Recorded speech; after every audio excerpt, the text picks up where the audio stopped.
ಅದಾದ ಮೇಲೆ 28/6/6 ಇದನ್ನ BMRDಯಿಂದ ಪಬ್ಲಿಕ್ ಪ್ರೈವೇಟ್ ಪಾರ್ಟ್ನರ್ಶಿಪ್ PPP ಸರ್ಕಾರ ಅಲ್ಲ. PPP ಯಾರು ಮಾಡೋದು? ಬಿಸಿನೆಸ್ ಮೆನ್ ಮಾಡೋದು, ರಿಯಲ್ ಎಸ್ಟೇಟ್ ಡೆವಲಪರ್ಸ್ ಮಾಡೋದು. ಯಾರು ಮುಖ್ಯಮಂತ್ರಿ ಆಗಿದ್ರು? ನನ್ನ ಗೌರವಾನ್ವಿತ ನಮ್ಮ ಅಣ್ಣವರ ಅಂತ HD ಕುಮಾರಸ್ವಾಮಿ ಅವರು ಮುಖ್ಯಮಂತ್ರಿಯಾಗಿ ಅವರು ಈ BMRDಯಿಂದ PPP ಮಾದರಿಯಲ್ಲಿ ಸಮಗ್ರ ಉಪನಗರವನ್ನು ಅಭಿವೃದ್ಧಿಪಡಿಸಲು ಅಧಿಕೃತ ಪಾಲುದಾರರನ್ನ ಗುರುತುಪಡಿಸುವ ಜಾಗತಿಕ ಗ್ಲೋಬಲ್ ಟೆಂಡರ್ ಅನ್ನು ಕರೆಯಬೇಕು ಅಂತ ಹೇಳಿ ಅವರು ತೀರ್ಮಾನ ಮಾಡಿದ್ರು. ಸಮ್ಮಿಶ್ರ ಸರ್ಕಾರ, ಜನತಾದಳ ಮತ್ತು ಬಿಜೆಪಿಯವರು.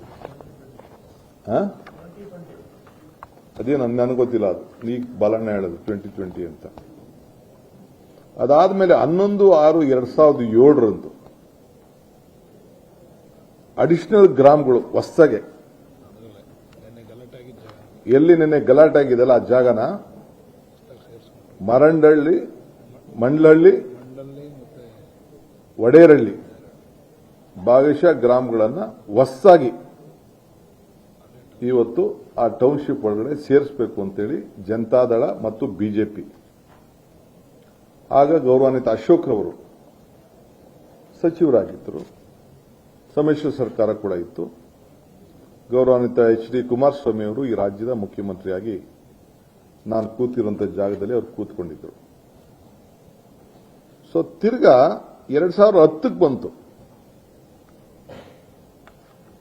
ಆ ಸಂದರ್ಭದಲ್ಲೂ ಕೂಡ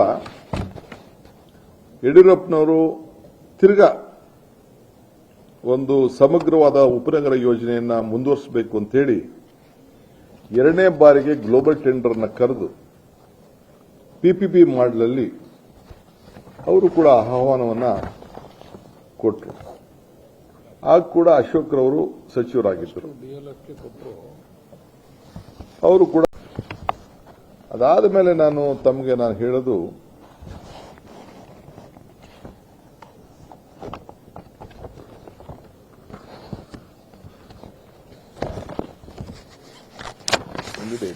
ನೆಕ್ಸ್ಟ್ ಬರ್ತೀನಿ.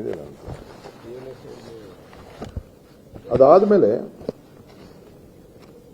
29/11/2006 ಗೌರವಾನ್ವಿತ ಮುಖ್ಯಮಂತ್ರಿಗಳಂತ HD ಕುಮಾರಸ್ವಾಮಿ ಅವರು ಸ್ವಲ್ಪ ಕಣ್ಣು ಮಂಜಾಗ್ಬಿಟ್ಟಿದ್ದಾರೆ.